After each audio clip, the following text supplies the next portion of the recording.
장마죠. 엄청난 비가 옵니다. 그죠? 뭐 중국은 지금 한 달 반째 비가 온대요. 일본도 그렇죠. 한국도 그런 것 같아요. 얼마 전에 부산의 초량 1터널, 지하터널, 거기 인명사고까지 났죠. 거기 제가 잘 아는 데예요. 저희 아버님이 67년도에 거기 요번하고 똑같이 빠졌어요. 차를 타고 가다가 저희 아버님 68년도에 제가 초등학교 들어갔어요. 그래가지고 거기 우리 어머니하고 차 타고 가다가 빠졌어요. 그 터널에. 요번에 인명사고 난 그 터널에. 그 제가 잘 알아요. 그 우리 아버님이 한쪽 고막이 없어요. 거기서 맞아가지고. 그러니까 물에 빠져서 차 위에 올라가서 지붕 위에서 살려달라고 막 소리 지르니까 사람들이 소방서 연락해서 소방관이 와서 우리 아버님 어머니를 구해냈는데, 그때 당시도 참 사람들이 그런 것 같아요. 우리 아버님을 소방관이 따기를 때렸대. 거기 왜 들어갔냐고. 차 갖고 거길 왜 들어가서 이 사람을 고생을 시켰냐. 그래서 그때 우리 아버님이 맞아가지고 고막이 터졌어요. 그래서 거기만 지나가면 우리 아버지 내 고막이 저기서 나갔어요. 우리 아버님이 그러셔가지고 제가 그 터널 잘 알아요. 그러니까 그 터널은 부산에서 비만 오면 상습적으로 잠기는 지하터널, 그런 데였어요. 근데 제가 이번에 이 비 오는 이런 것들을 보면서 주님이 말씀하셨던 마지막 때 징조들이 생각이 나요. 정말 세상이요.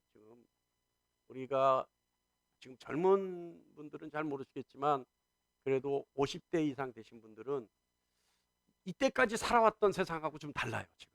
그러니까 뭐 이게 문화적 패턴 이게 다른 게 아니라 이 때, 철, 계절 이게 달라요. 이게 전혀 달라요. 이런 적이 없어요. 그러니까 어느 날 천천히 바뀐 것이 아니라 쭉 지켜왔는데 어느 날 갑자기 딱 바뀌어 버렸어요. 그래서 조금 의아한데 주님 말씀하셨던 마지막 때라고 하는 증상과 아주 비슷한 증상들이 나타납니다. 오늘 말씀 보면 그 전에 하나님이 이스라엘 민족에게 명하신 것이 있어요. 많은 말씀을 하셨지만 출애굽 당시에 하나님이 이스라엘 민족에게 명확하게 명령하신 것이 하나가 있었어요. 그것이 뭐냐면 너희는 거룩하라. 그러니까 레위기 19장 말씀 보면 너희는 거룩하라. 그렇게 이스라엘 민족에게 명령하셨어요. 그리고 그 이후로는 나 여호와 너희 하나님이 거룩함이니라 이렇게 말씀하셨어요. 그러니까 하나님이 거룩하시기 때문에 너희도 거룩하라. 이것이 하나님의 명령이었습니다. 거룩함이라고 하는 것은요, 여러 가지 하나님의 거룩, 성도의 거룩, 이런 거룩의 그 당사자에 따라서 거룩의 정의가 조금씩 달라요. 그런데 거룩함이라고 하는 원어적 의미로 보면 하나예요. 뭐냐면 구별되다라고 하는 뜻이에요. 그러니까 하나님이 거룩하시다라고 하는 것은 하나님은 구별되신 분이다라고 하는 겁니다. 근데 이 구별이 반의어는요, 이 거룩의 반의어는 구별되다 하잖아요. 이 반의어는 뭐냐면 구별되지 않다가 아니에요. 세속적이다라고 해요. 세속적이다. 그러니까 통속적이다라고 하는 것이 거룩의 반의어입니다. 그러니까 하나님이 세속적이지 않으시고 통속적이지 않으신 분이기 때문에 분명히 세상과 구분되고 구별되어지는 분이다. 이 뜻이죠. 그래서 레위기 19장 2절 말씀, 하나님이 거룩하시기 때문에 하나님의 백성인 이스라엘도 거룩하라 라고 하는 의미입니다. 하나님은요, 만물, 다시 말하면 세상의 모든 것 위에 뛰어난 존재시죠. 그죠? 그래서 하나님은 초월적이시고 하나님은 고귀하시며 하나님이 창조하신 모든 것과는 전혀 다른 존재이십니다. 하나님은 이미 스스로가 거룩한 분이시죠. 거룩한 하나님이 하나님의 백성 이스라엘에게 거룩하라고 말씀하시는 겁니다. 이 말씀은요, 하나님이 세상에 속하지 않으시고 완전히 구별되시는 분이시기 때문에 하나님의 백성 역시 세상에 속하지 말고 완전히 구별되어라 라고 하는 말씀입니다. 어때요, 여러분? 하나님이 세상에 속하지 않고 완전히 구별되었기 때문에 하나님의 백성인 이스라엘도 완전히 구별돼요. 하나님을 섬기는 이스라엘이 완전히 구별되어야 한다는 뜻은 이스라엘은 하나님을 섬기는 민족이에요. 다시 말하면 하나님과 관계를 맺고 있는 민족이에요. 그러니까 세상과 같지 않아야 된다는 거죠. 그죠? 그런데 그렇다면 세상에 속하지 않고 구별될 수 있는 방법은 있을까요? 자, 우리가 이스라엘이라 그런다면 우리가 하나님을 섬기고 하나님과 관계를 맺은 하나님의 백성이지 않습니까? 그렇다면 우리가 이스라엘이라 그런다면 여러분, 우리가 세상과 구별될 수 있는 방법이 있을까요? 어떻게 하면 우리가 세상과 구별될 수 있을까요? 어떻게 하면 우리가 세상에 속하지 않고 철저하게 세상과 구별될 수 있을까요? 방법은 하나예요. 뭐냐 하면 하나님께 속하면 됩니다. 하나님께 속하면 우리는 세상에 속하지 않죠. 그래서 세상과 구별될 수 있죠. 세상에 속하지 않고 하나님께 속하면 우리는 완전하게 세상과 구별될 수 있습니다. 자, 그런데 하나님이 왜 이스라엘에게 거룩하라고 말씀하셨냐? 그거는 이유가 있어요. 우리가 출애굽을 보면 알다시피 이스라엘은 어디를 향해 가고 있었어요? 가나안 땅을 향해 가고 있었죠. 근데 가나안 땅을 향하고 가고 있다는 것은 가나안 땅에 들어가서 살기 위해 가나안 땅으로 가고 있는 거예요. 근데 우리가 알다시피 가나안 땅은요, 아주 죄악이 만연한 땅이었어요. 근데 이스라엘이 그 가나안 땅으로 들어가서 하나님께 속하여 구별되지 않으면요, 이방인인 가나안 땅 사람들과 혼합되어지고, 그래서 그들의 풍습을 쉽게 받아들이게 되고, 그래서 그들이 짓는 죄를 쉽게 짓게 되는 거예요. 그러면 결론적으로 하나님의 백성이 이스라엘 가나안 땅에 들어가서 가나안 땅 이방 민족과 쉽게 혼합되어서 죄를 짓게 되면 결과적으로 하나님의 진노를 면치 못하게 되죠. 그렇기 때문에 하나님은 이스라엘 백성이 하나님께 속한 그런 하나님의 백성이 아니라 하나님의 진노를 면치 못할까 봐 하나님은 철저하게 이스라엘로부터, 광야에서부터 거룩하라, 나에게 속하라, 세상에 속하지 말고 철저하게 세상과 구별되어지는 민족이 되라, 하나님이 이스라엘에게 명령하시는 겁니다. 여러분, 하나님은요, 세상에 속하지 않으셨기 때문에 하나님은 세상의 판단을 받지 않으십니다. 아멘? 맞습니까? 하나님은 세상에 속한 분이 아니시기 때문에 절대 세상의 판단을 받지 않으시죠. 다시 말하면 하나님은 인간의 판단을 받지 않으시는 분이라는 거예요. 그죠? 근데 하나님이 인간에게 판단을 받지 않으시는 분이라는 것을 논리적으로 하나님의 백성에게 적용시킨다면 하나님의 백성 역시 하나님께 속하였기 때문에 세상 사람들에게 판단받지 않아야 합니다. 맞습니까? 맞나요? 하나님은 세상에 속한 분이 아니에요. 하나님은 세상을 초월하신 분이에요. 그렇기 때문에 하나님은 세상의 판단을 받지 않으시는 분이에요. 그렇다면 논리적으로 우리가 생각해 보면 하나님의 백성이 하나님께 속하였다면 그 백성 역시 세상에 속하였지 않았기 때문에 세상의 판단을 받지 않아야 되죠. 그죠?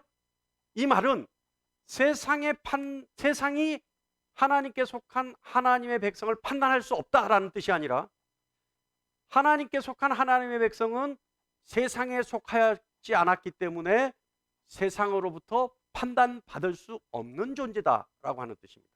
동의하십니까? 자, 여러분, 하나님께 속하였다는 것은 하나님의 영역 속에 있다는 말입니다. 하나님의 영역, 하나님 것에 속해 있다, 하나님의 영역에 속했다는 거죠. 하나님의 영역이라고 말하면 이 땅에 하나님의 영역이 가장 확실한 영역이 어디 있을까요? 가장 확실한 하나님의 영역, 이 땅에 있는 교회죠. 그죠? 교회에서는 무엇이 일어나요? 교회 내에서는 신인을 예배하고 신을 섬기는 일이 일어나죠. 그러니까 교회 안에서는 신을 섬기는 영적 행위가 일어나는 거예요. 여기는 절대적인 하나님의 영역이죠. 그죠? 자, 여러분, 미국 대사관은, 우리 한국에 있는 미국 대사관은 어느 나라 땅입니까? 예? 할렐루야. 자, 이거 뭐 상식이니까. 한국에 있는 미국 대사관은 어느 나라 땅이에요? 자, 뭐 손들어 보라는 얘기는 안 할게요. 예? 예? 한국에 있는 미국 대사관 땅은 미국 땅이죠. 거기는 한국에 있지만 그 울타리 안에는 미국 땅이에요. 그래서 그 안으로 들어가 버리면 한국 경찰이 그 안에 들어가 있는 사람을 데리고 나올 수가 없어요. 미국 대사관에서 애를 낳으면 걔는 어느 나라 국민이 돼요? 헷갈려요? 예? 미국 대사관에서 애 낳으면 미국 시민이 돼요, 걔는. 그죠? 아시는 거 아니에요? 미국 국적의 비행기에서 애를 낳으면 어느 나라 국민이 돼요? 예? 미국 시민이 돼요. 모르시는구나. 그래서 여러분, 미국까지 원정 갈 필요 없이 비행기만 타고 있어도 돼요. 그러면 비행기에서 애 낳으면 시민이 된다. 마찬가지로 여러분 생각해 보세요. 교회는 이 땅에 있지만 이 땅에서 하나님의 일을 하는 곳이에요. 이 땅에서 하나님을 섬기고 이 땅에서 하나님을 예배하고 이 땅에서 하나님의 일을 하는 곳이 교회예요. 그렇다면 교회는 이 땅에 있지만 어디까지나 하나님의 영역 속에 있는 곳이 교회입니다. 그래서요, 교회에서는 반드시 영적 행위만 일어나야 돼요. 영적 행위라는 건 뭐예요? 하나님에 관련된 일만 일어나야 돼요. 교회 안에서. 근데 교회 안에서 세상 일이 일어나면 문제가 생기죠. 그래서 잡음이 생겨요. 그래서 교회 안에서 문제가 일어날 때 보면, 잘 들어보세요. 교회 안에서 어떤 문제들이 일어난다. 교회 안에서 다툼이 일어난다. 교회 안에서 어떤 분열이 일어난다. 그렇다면 거의다가 세상의 개념으로, 세상의 관념으로 교회를 평가하니까 문제가 일어나요. 세상의 상식을 교회에 끌고 들어와서 그 잣대를 가지고 교회 일을 대니까 문제가 일어나는 거예요. 자, 뭐 나중에도 한번 얘기하겠습니다만, 사랑 어때요, 여러분? 사랑하는 거는, 우리가 가지고 있는 세상적 개념의 사랑은 저 사람이 나를 사랑하나 봐 라고 생각한다면 어떻게 해주는 게 사랑하는 거예요? 친절을 베풀어주고, 그죠? 아주 좋은 말씨만 써주고, 얘기하는 거 요구하는 거 다 들어주고, 그죠? 그러면 이 사람이 정말 나를 사랑하는구나, 그죠? 그렇게 생각하지 않습니까? 그런데 그 세상에 가지고 있는 사랑이란 개념을 교회에 그대로 가지고 들어와요. 그래서 목사가 자기가 요구하는 거 다 들어주고, 아주 좋은 말로 해주고, 친절한 말로 해주고, 고분고분 해주고, 웬만하면 다 덮어주고, 어떤 잘못도 다 수용해주고, 이러면 사랑 많은 목사야. 근데요, 우리가 성경을 보면 주님의 어록이라고 하는, 주님이 계셨을 때, 공생애를 사실 때 기록되어 있는 책은 사복음서 안에 있어요. 그리고 그 안에는 주님의 말씀만 적혀 있어요. 물론 제자가 본 주님의 삶이었기 때문에 본 사람에 따라서는 조금씩 차이가 나요. 근데 그 사복음서 안에는 주님이 하신 말씀과 주님의 삶이 적혀 있는데, 이 사복음서를 읽어보면요, 주님이 절대 대인관계에 있어서 아주 부드러운 말씨와 아주 사랑이 넘치는 말씨와 모든 잘못을 수용하거나 어떤 잘못도 덮어주거나 받아주는 그런 대목은 없어요.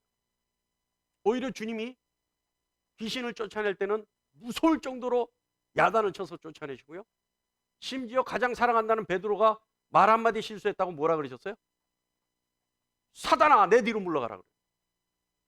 그 사랑하는 제자에게도 사단아 야단을 쳤단 말이에요. 그럼 주님이 사랑 없으신 분인가요? 근데 우리는 어떻게 알아요? 그런 주님이 우리를 위해 십자가에 달려 죽으시잖아요.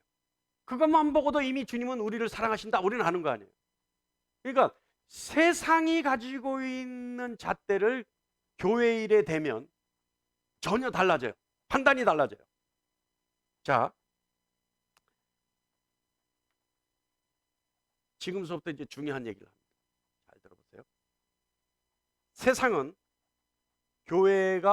세상에 있는 교회는 하나님의 영역 속에 있는 곳이죠. 아까도 얘기했듯이 하나님은 거룩하신 분이기 때문에 세상의 판단을 받지 않아요. 그렇다면 교회 역시 하나님의 영역 속에 있기 때문에, 하나님께 속한 것이기 때문에 세상의 판단을 받지 않아요. 그죠? 받을 수가 없죠. 그리고 그리스도인들도 세상의 판단을 받을 수가 없어요. 완전히 세상과 구별됐기 때문에. 그런데 왜 교회가 또는 그리스도인들이 세상에서 손가락질을 받을까요? 왜 그럴까요? 제가 우스갯소리 하지만 오히려 세상이 교회를 걱정할까요? 왜 그런 세상이 돼버렸을까요? 왜일까요? 이유는 하나예요. 바로 교회가, 그리스도인이 세상의 판단을 받고 있다는 것은 하나님께 속하지 않고 세상에 속해 있는 존재이기 때문에 그렇습니다. 교회가, 그리스도인이 하나님께 속했다면 절대 세상의 판단을 받을 수가 없는데, 교회가, 그리스도인이 세상의 판단을 받고 있다면 교회인 것 같으나 교회가 아니고, 그리스도인인 것 같으나 그리스도인이 아니기 때문에, 그래서 하나님께 속해 있지 않기 때문에 세상의 판단을 받게 되는 거죠. 세상과 완전하게 구별되어야 하는 존재가 그렇지 못하기 때문에 세상의 판단의 대상이 되고, 더 나아가서 손가락질을 받게 되는 겁니다. 이건 무서운 말이에요, 여러분. 무서운 말이에요. 자, 오늘 본문을 통해서 우리 한번 보죠. 1절, 2절 우리 다 같이 한번 읽어볼까요? 시작. 나는 참 포도나무요, 내 아버지는 농부라.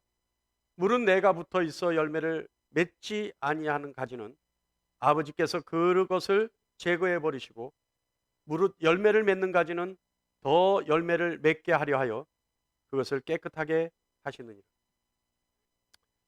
주님은요, 주님과 그리스도인의 관계에 대해서 이렇게 말씀하십니다. 주님은 포도나무다. 그리고 그리스도인은 포도나무에 붙어 있는 가지다. 그런데 그 가지가 포도나무에 붙어만 있어서 되는 것이 아니라 포도나무에 붙어서 열매를 맺어야 한다. 열매를 맺지 못하는 가지는 농부가 잘라서 버려버린다. 주님은 포도나무고 가지가 그리스도인이라면, 그리스도인이 주님께 관계를 맺고 있다고 해서 다 인정받는 것이 아니라 열매를 맺어야만 인정받을 수 있다. 열매를 맺지 못하면 전부 잘리워져 버려진다. 제가요, 일주일에 한 번씩 충주를 가는데, 저희 아버님 이제 찾아뵈러 충주를 가는데, 거기 가면 복숭아 나무가 많아요. 복숭아 나무가 많은데, 저번 주에 갔더니 복숭아가 이제 뭐 거의 막 익었어. 거의 뭐 복숭아가 뭐 수확할 때가 아직 안 된 것 같은데, 뭐 그 정도로 아주 수확해도 좋을 정도로 익었어요. 근데 멀쩡한 복숭아들이 다 땅바닥에 떨어져 있어요. 그래서 처음에는 그 복숭아가 비가 와서 바람에 의해서 떨어진 줄 알았어요. 근데 금방 아닌 걸 알았는 게 뭐 때문에 알았냐면, 복숭아 상품 가치가 있는 거는 종이봉지를 씌워놨어요, 다. 근데 그거는 종이봉지가 씌워져 있지 않고 그냥 땅바닥에 떨어져 있는 거예요. 그렇다면 바람이나 비에 의해서 떨어진 것이 아니라 일부러 떨어뜨렸다는 얘기죠. 일부러 잘라버렸다는 얘기예요. 그럼 왜 잘라버렸을까요? 복숭아에 갈 수 있는 양분을 상품 가치가 없는 복숭아가 먹을 것이 아니라 상품 가치가 있는 복숭아만 먹으라는 거죠. 그래야 그 복숭아가 맛있게 될 거니까. 상품 가치가 더 있어질 거니까. 그죠? 그래서 떨어뜨린 거 아니에요? 오늘 말씀 보니까 열매 맺지 않는 가지는 아무리 포도나무에 붙어 있다 하더라도 열매 맺는 가지를 위해서 열매 맺지 않는 가지는 잘라버린다는 거예요. 본줄기에 붙어 있는 것이 중요한 것이 아니라 열매를 맺어야 하는 것이고, 그래야 포도나무로 인정받을 수 있다는 겁니다. 여러분, 더 심하게 얘기 안 할게요. 포도나무에 붙어 있다고 해서 가지가 아니에요. 주님께 관계를 맺고 있다고 해서 그리스도인이 아니란 얘기예요. 그리스도인은 어떻게 해요? 어떻게 해요? 열매를 맺어야 된다는 거예요. 열매를. 자, 그러면 어떤 열매를 맺어야 되느냐? 어떻게 하면 열매를 맺을 수 있느냐? 쓸모없으면 여러분 잘려집니다. 쓸모없으면 그 가지는 잘라서 버려버려요. 그러면 어떻게 하면 열매를 맺을 수 있느냐? 어떻게 하면 많은 열매를 맺을 수 있느냐? 거기에 대해서 주님이 방법을 말씀하세요. 우리 4절 5절 다 같이 한번 읽어볼까요? 시작. 내 안에 거하라. 나도 너희 안에 거하리라. 가지가 포도나무에 붙어있지 아니하면 스스로 열매를 맺을 수 없음 같이 너희도 내 안에 있지 아니하면 그리하리라. 나는 포도나무요 너희는 가지라.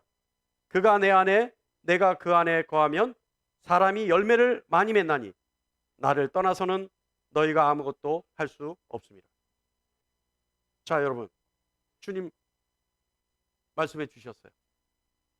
열매를 많이 맺을 수 있는 방법을 말씀해 주셨어요. 그가 내 안에 내가 그 안에 거하면 사람이 열매를 많이 맺을 수 있는, 열매 많이 맺을 수 있는 방법 말씀해 주셨죠. 사람이 주님 안에, 주님이 그 사람 안에. 자, 뭐 이거 쉽게 얘기하면 나로 하죠. 나로 하면 내가 주님 안에, 주님이 내 안에 거하시면 열매를 많이 맺을 수 있다. 그리고 6절 말씀 다 같이 읽어볼까요? 시작. 사람이 내 안에 거하지 아니하면 가지처럼 밖에 버려져 마르나니 사람들이 그것을 모아다가 불에 던져 살았느니라. 여러분, 쉽게 얘기하면 가지가 본줄기에 붙어 있어 열매를 맺지 아니하면 잘라져서 말고 불에 던져 태워버리는데, 가지가 줄기에, 본줄기에 붙어 있어 열매를 많이 내면 그것은 농부가 인정해주는 포도나무 가지가 된다는 거예요.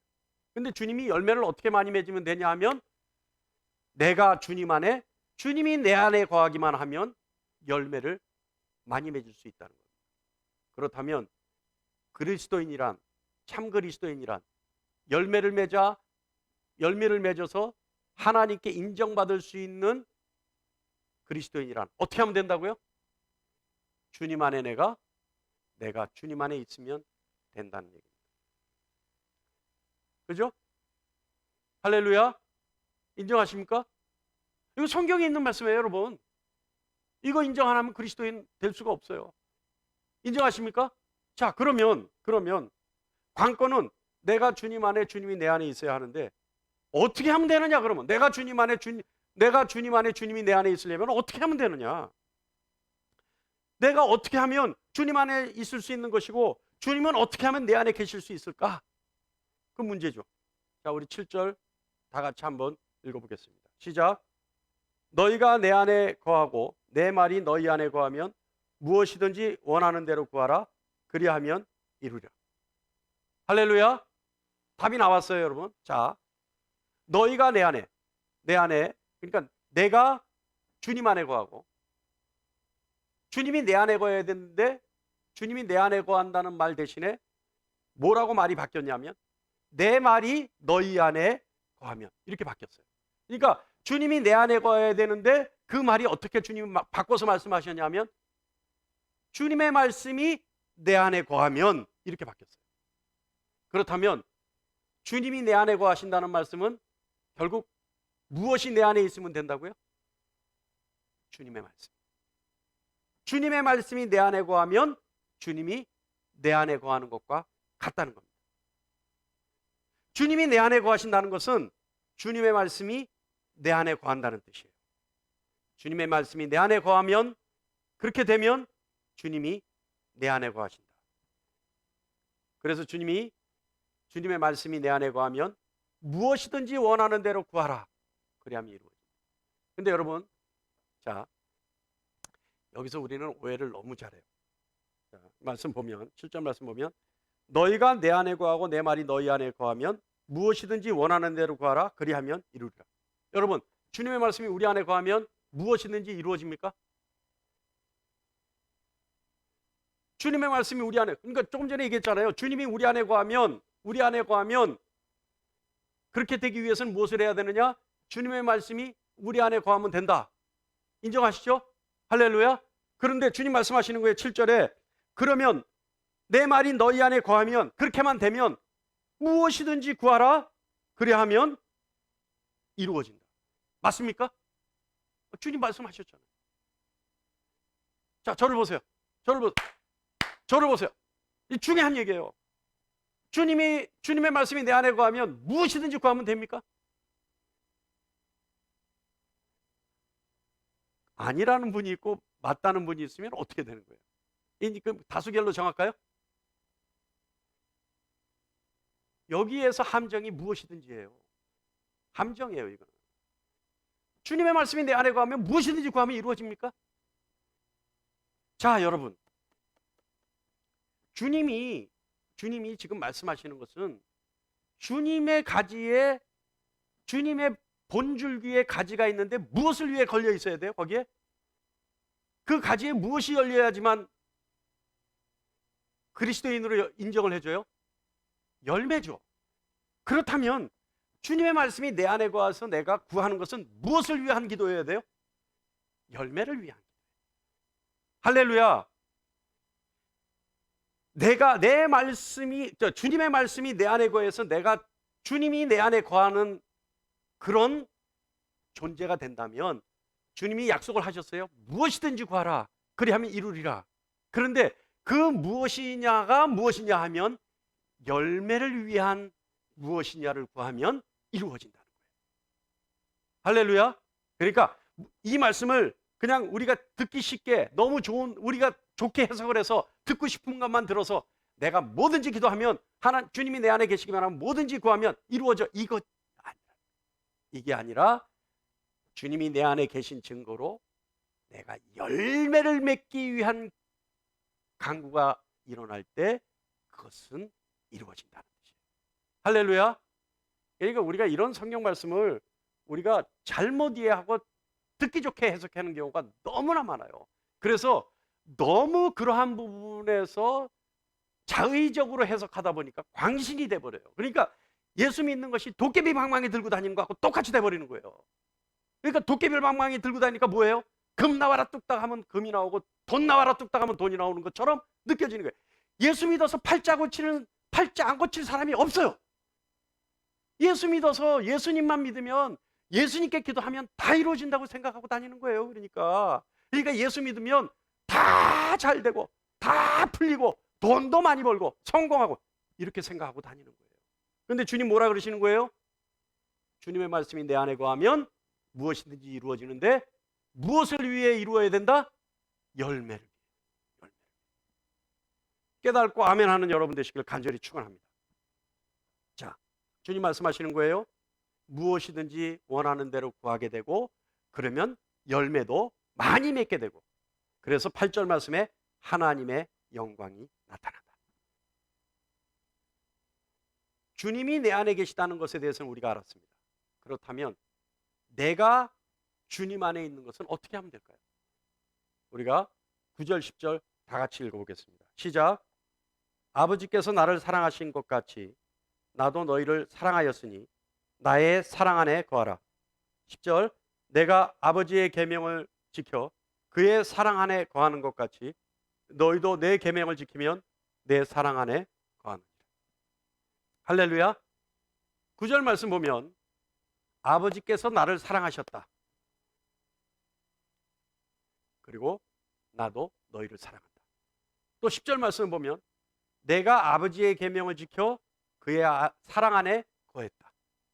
그러므로 너희도 내 계명을 지켜 내 사랑 안에 거하라. 그죠?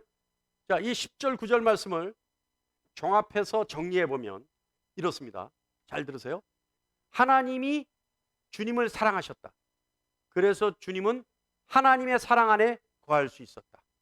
주님이 하나님의 사랑 안에 거할 수 있었던 것은 하나님의 계명을 지켰기 때문이다. 주님이 나를 사랑하신다. 그래서 나는 주님의 사랑 안에 거할 수 있다. 마찬가지로 내가 주님 안에 거할 수 있었던 것은 주님의 계명을 지켰기 때문이다. 사랑하는 여러분, 주님이 하나님 안에 거할 수 있었던 것은 하나님의 사랑 안에 거하셨기 때문입니다. 그리고 하나님의 사랑 안에 거할 수 있었던 것은 하나님의 계명을 지켰기 때문입니다. 내가 주님 안에 거한다는 것은 주님의 사랑 안에 거하는 것이고, 그리고 역시 주님의 사랑 안에 거하기 위해서는 주님의 계명을 지켜야 하는 겁니다. 할렐루야. 할렐루야. 답은 다 나왔죠? 답은 다 나왔죠? 할렐루야. 자, 그럼 여러분, 제가요 가끔 방송을 보는데 제가 할렐루야 하는 건 억양이 굉장히 이상하더라고요.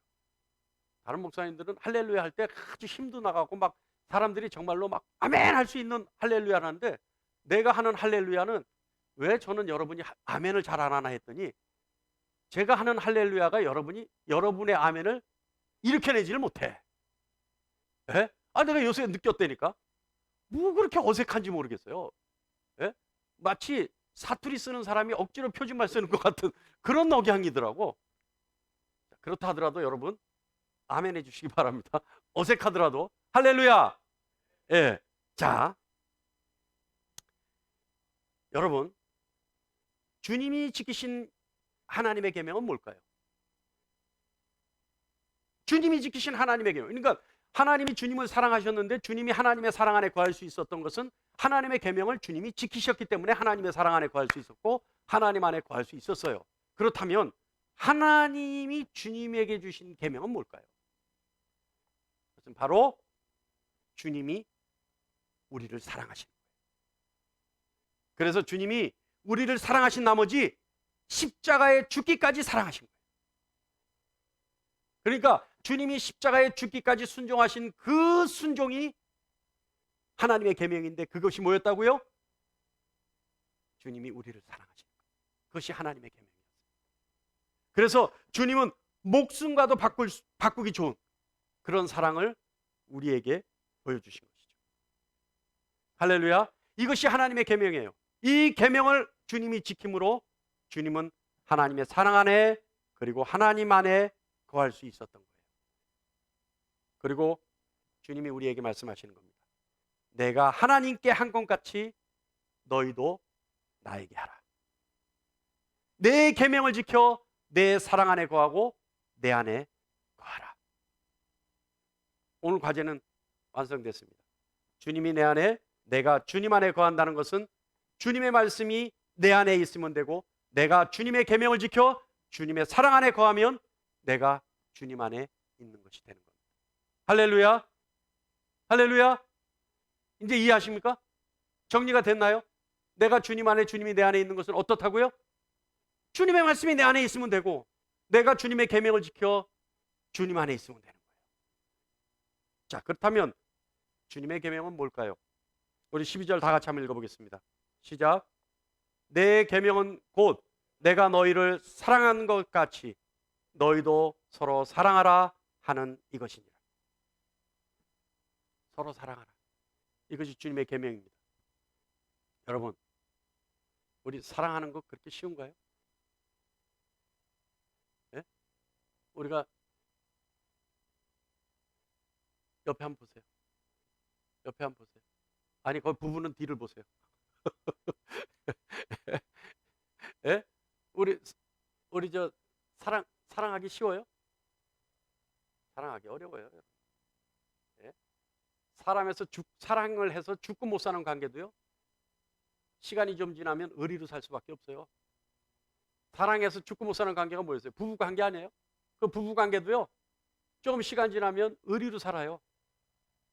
사랑으로 맺어져 있는 혈연, 부모 자식 지간도요, 서로 수틀리면 원수지간으로 살아요.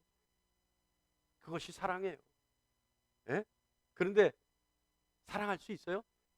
사랑하기 쉬워요? 지금 옆에 안 보고 옆에 보다가 뒤로 돌아보신 분들 한 일주일만 같이 살아보세요. 남남이지만 일주일 살아보세요. 그러면 사랑하기 힘들어요. 그죠? 근데 주님 어떻게 해요? 우리 보고 사랑하라 하셨는데. 그래서 여러분, 사랑하기 힘든 존재들이기 때문에, 인간에게는 애시당초 사랑이라는 것이 없기 때문에, 사랑하는 힘든 존재이기 때문에 어떻게 하라고요? 명령하시는 거예요. 사랑하라. 그래서 주님이 계명으로 반드시 지켜라 하시는 거예요. 사랑할 수 없는 존재이기 때문에, 사랑이 애초에 없는 존재이기 때문에 어떻게 하라고요? 주님이 명령으로 사랑하라는, 억지로라도 사랑하라는 거예요. 그래서 반드시 지켜야 할 계명이라고 주님 말씀하시는 겁니다. 그리고 주님이 먼저 그 본을 보여주시죠. 우리 13절 다 같이 한번 읽어볼까요? 시작. 사람이 친구를 위하여 자기 목숨을 버리면 이보다 더 큰 사랑이 없나니.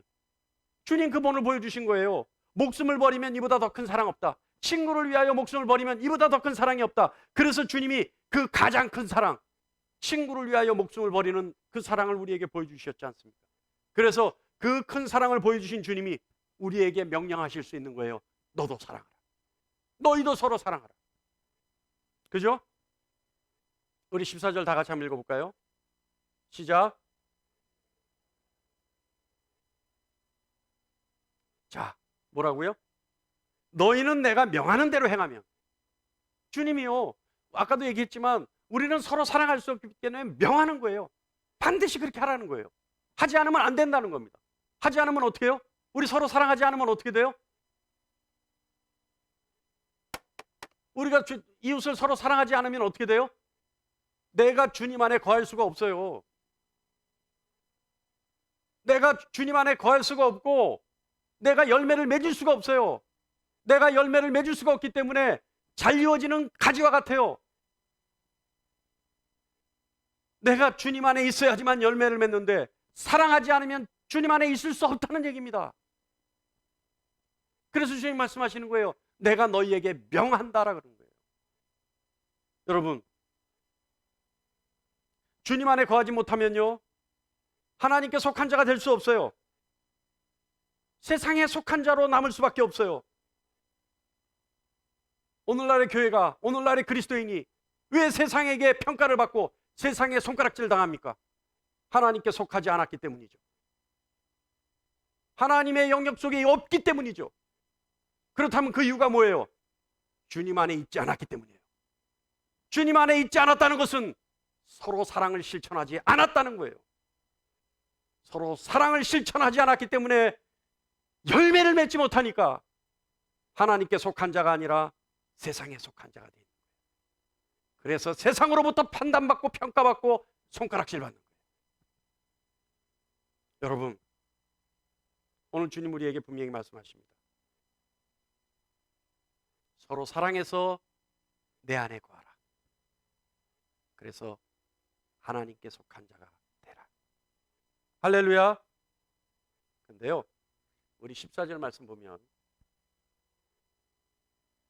주님이 우리에게 친구 삼아 주셨습니다. 그런데요, 우리 가끔 보면, 우리 CCM 같은 때 보면 주님은 노래는 잘 모르겠는데 주님은 나의 친구라. 근데 가사들을 보면 거의 주님과 맞먹어. 그죠? 그러니까 주님이 친구 삼아, 내가 너희를 친구해 줄게 그랬더니 그냥 주님이 우리 친구래. 그러니까 그 다음부터 주님 맞먹어 버려. 근데 주님이 어떻게 하면 친구가 된다고요? 다 같이 14장 시작. 어떻게 하는 친구 사이라고요? 명하는 대로 행하는 거예요. 그러니까 주님이 우리를 친구 삼아 주시는데 관계는 어떤 관계요? 주님이 우리에게 명령하시고 우리는 순종하는 관계예요. 그러니까 우리가 쉽게 주님을 맞먹는 관계가 아니라 우리가 주님께 순종하면 주님이 우리를 친구로 여겨주시겠다는 거예요. 할렐루야. 우리 15절 다 같이 한번 읽어보겠습니다. 시작. 이제부터는 너희를 종이라 하지 아니하리니 종은 주인이 하는 것을 알지 못함이라. 너희를 친구라 하였노니 내가 내 아버지께 들은 것을 다 너희에게 알게 하였습니다. 여러분, 주님이 이렇게 말씀하십니다. 내가 너희 안에 너희가 내 안에 거하면 열매를 많이 맺을 수 있고, 그렇다면 하나님께 속한 자가 되고, 그리고 주님이 친구 삼아주는 사람이 된다. 15절에 그 사람은 세상의 종이 아니라 주님의 친구가 되며 하늘의 속한 자가 된다. 할렐루야. 여러분, 오늘 이 말씀 반드시 주님의 명령으로 실천할 수 있는 여러분 되시기를 간절히 축원합니다.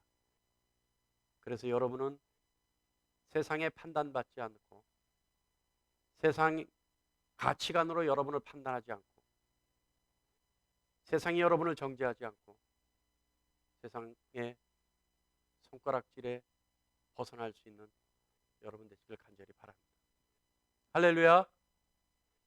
그래서 이 땅에 있지만 하늘에 속한 자로 주님이 친구 삼아주는 저와 여러분이 되기를 간절히 축원합니다.